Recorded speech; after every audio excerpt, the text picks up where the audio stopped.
Golden tips. आज का मेरा गोल्डन टिप्स कुछ दिशा निर्देश के ऊपर निर्भर कर रही है। नंबर 1, डॉक्टर हेरिंग एक निर्देश देकर गए कि एपिस मेल मेडिसिन को कभी भी प्रेगनेंसी की अवस्था में लोअर पोटेंसी का व्यवहार नहीं करना चाहिए, क्योंकि एपिस मेल के अंदर गर्भ अवस्था को एबॉर्ट करने की क्षमता है। एपिस मेल का व्यवहार गलत होने की वजह से गर्भस्राव भी हो सकता है। कम से कम गर्भ की 3 महीने की अवस्था में एपिस मेल की लोअर पोटेंसी या हो सके तो किसी भी पोटेंसी को देने से दूर रखा जाए। अगर किसी स्त्री का हर 3 महीने के ही अंदर गर्भस्राव एबॉर्शन की प्रवृत्ति बनी है तो आप प्रेगनेंसी के पहले ट्रीटमेंट शुरू करें। आवश्यकता होने पर एपिस मेल दें तो 3 महीने के अंदर जो एबॉर्शन की प्रवृत्ति है वह नहीं होगा और उसे स्वस्थ बच्चा भी पैदा हो जाएगा। इसी तरह 5-7 महीने के अंदर सीपिया पेशेंट का एबॉर्शन होने के भी दूर किया जा सकता है। अगर डर के कारण एबॉर्शन होने की प्रवृत्ति बनी है तो आप एकोनाइट और ओपियम देकर इसे दूर कर सकते हैं। होम्योपैथिक की खासियत है, अगर कोई मेडिसिन किसी भी रोग को पैदा कर सकता है तो उस रोग को आराम करने की भी प्रवृत्ति उस मेडिसिन के अंदर वर्तमान है।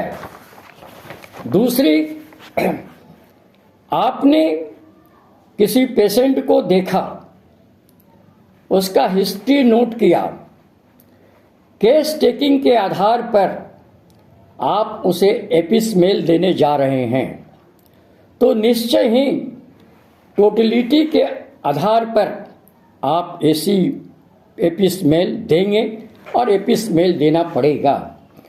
जब आप एपिस मेल दे रहे हैं तो एक बात का अवश्य ध्यान रखेंगे, अगर एपिस मेल देने के बाद पेशेंट का पेशाब की मात्रा पहले से अधिक होने लगता है तो समझ लें कि एपिस मेल अपना कार्य करना शुरू कर दिया। ऐसी स्थिति में अब एपिस मेल को बंद कर देंगे और वेट एंड वॉच की पॉलिसी को अपनाएंगे, क्योंकि ऑर्गेनन कहता है जब कोई भी मेडिसिन अपनी क्रिया शुरू कर दे तो उस मेडिसिन को बंद कर देना चाहिए। ठीक इसी तरह अगर आप किसी पेशेंट को कैम्फर दे रहे हैं और कैम्फर देने के बाद उसके बॉडी में किसी पार्ट्स में स्वेट आना शुरू हो जाए या बॉडी का कोई पार्ट थोड़ा गर्म होना महसूस लगे तो कैम्फर को बंद कर देना चाहिए, क्योंकि कैम्फर भी अपनी क्रिया शुरू कर चुकी है। नेक्स्ट, आपने एक पेशेंट को देखा, पेशेंट एज ए होल वह चिली पेशेंट है, उसका हर तकलीफ जो है वह ठंड से बढ़ेगा और उसकी खुद भी लगेगा कि हमें ठंड से तकलीफ होती है और गर्म से आराम बोध होता है। मगर यही चिली पेशेंट का कोई खास जो ऑर्गन अफेक्टेड है, वह अंग अगर ठंड से ही आराम मिल रहा हो तो यह बिल्कुल ही विपरीत हो जाती है। ऐसी स्थिति में जो मेडिसिन का चुनाव होगा वह लोकल के आधार पर नहीं होगा, वह जनरल के आधार पर ही होगा, तभी वह क्योर हो सकता है। अन्यथा हम उसे पेशेंट को सप्रेस कर सकते हैं, उसे क्योर कभी नहीं कर सकते हैं। नेक्स्ट, जो कोई भी होम्योपैथ रोग के नाम के आधार पर ट्रीटमेंट करता है, समझ लें कि उसे अभी तक होम्योपैथी की समझ नहीं आई है। Homeopathic treat the patient not the disease. इसे जो नहीं समझा, जो व्यवहार में नहीं लाया, वह होम्योपैथ हो ही नहीं सकता। किसी ने बहुत सुंदर कहा है कि सिद्धांत बिना व्यवहार का बांझ हो जाती है।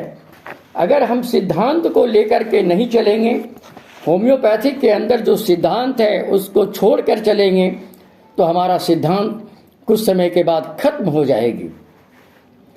नेक्स्ट, एक मात्रा 1 डोज ऑफ मेडिसिन का क्या मतलब होता है, यही बताने जा रहा हूं।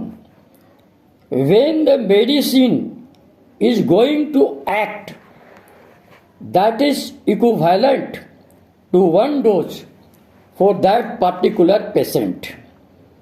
Suppose आज आपके पास कोई पेशेंट आया, आपने उसे 6 डोज मेडिसिन दिया, 3 आज खा लेना और 3 कल खा लेना।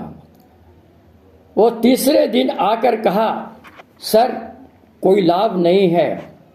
आपने पुनः उसे 6 डोज मेडिसिन दिया, 2 दिनों के लिए, उसी तरह खाने के लिए।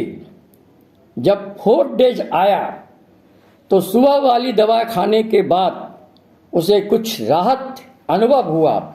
उसने कहा कि सर आज सुबह वाली दवा लेने के बाद वह थोड़ा राहत महसूस कर रहा है।